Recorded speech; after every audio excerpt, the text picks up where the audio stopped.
আসসালামু আলাইকুম, কেমন আছেন সবাই? আজকে বানাবো ডাল পুরি খুবই সহজ উপায়ে ঘরোয়া পদ্ধতিতে। তো চলুন রেসিপিটি দেখে নিই। প্রথমে একটা বাটিতে 4 কাপ পরিমাণ আমি মসুরি ডাউল নিয়েছি।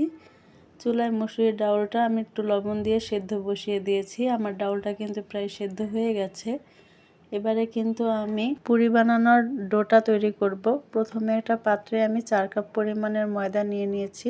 ময়দার পরিবর্তে কিন্তু আপনারা আটাও ব্যবহার করতে পারেন। এরপর দিয়ে দেব এখানে পরিমাণ মতো লবণ।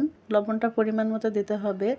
একটু অল্প দিয়েছি কারণ আমি যেহেতু ডালে লবণ দিয়েছি। এখানে আমি একটু দিচ্ছি সয়াবিন তেল। দিয়ে ভালো করে ময়দার মিশ্রণটিকে ভালোভাবে আমরা মাখিয়ে নেব। এরপর এখানে সামান্য পরিমাণের পানি দেব। অল্প অল্প করে পানি দিয়ে ডোটাকে আমার মাখাতে হবে। একেবারে কিন্তু বেশি পানি দিলে হবে না, এতে করে কিন্তু আমার ময়দার যে খামিরটা তা কিন্তু নরম হয়ে যাবে।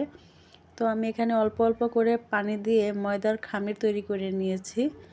তো আমার কিন্তু দেখুন এখানে খামিরটা তৈরি করা হয়ে গেছে। এবারে আমি সয়াবিন তেল মাখিয়ে 1 ঘন্টার জন্য রেস্টে রেখে দেব। আর এদিকে আমার পুরি বানানোর জন্য যে ডালটা সেদ্ধ দিয়েছিলাম তা কিন্তু সেদ্ধ হয়ে গেছে। আমি একটা পাত্রে শুকনা মরিচ আর লবণ ভালোভাবে মিশিয়ে নিচ্ছি। লবণ আর শুকনা মরিচটাকে ভালোভাবে মিশিয়ে একবারে গুঁড়ো করে নেব, যাতে করে আস্ত না থাকে। একেবারে গুঁড়ো করে নিতে হবে যাতে করে একটুও আস্ত না থাকে। এরপর আমি দিয়ে দেব এখানে সেদ্ধ ডাল। সেদ্ধ ডালটা দিয়ে আমি লবণ এবং শুকনো মরিচের সাথে ভালোভাবে মিশিয়ে নেব। আমার ডালটা দেখুন কি সুন্দর ঝুরঝুরে হয়েছে। পাতলা হলে কিন্তু পুরির ভেতর থেকে ডালটা বের হয়ে যাবে। এবারে আমি একটা ছোট লিচি কেটে নিয়েছি। লিচিটার মধ্যে আমি সয়াবিন তেল দিয়ে হাতের সাহায্যে ভালোভাবে চেপে চেপে একটু গোল করে নেব, যাতে করে আমার এই ডোটা ভালোভাবে গোল হয়। এরপর আমি বেলুন দিয়ে সুন্দরভাবে গোল করে তার মধ্যে আমি দিয়ে দেব আগে থেকে মেখে রাখা সেই ডালের পুরটি।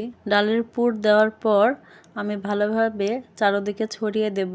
চারদিকে ছড়িয়ে দিয়ে আমি এখানে মোমো স্টাইলে কিন্তু একটু ভাঁজ করে নিয়েছি। ভাঁজ করাটা কিন্তু আমি খুবই সহজে দেখিয়ে দিচ্ছি। আপনারা চাইলে চেষ্টা করলে কিন্তু এটা করতে পারবেন।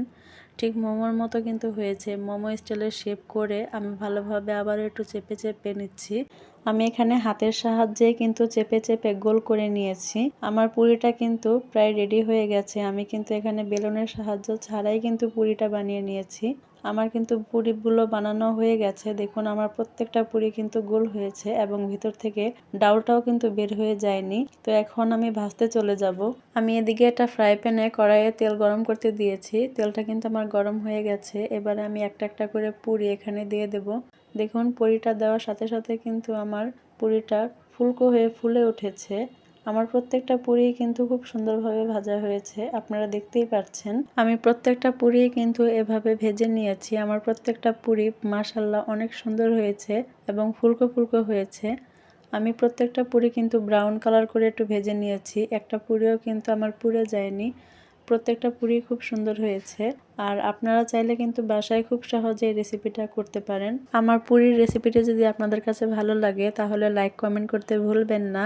দেখুন পুরিগুলো যেমন দেখতে লোভনীয় লাগছে, খেতেও মাশাআল্লাহ অনেক মজা হয়েছিল।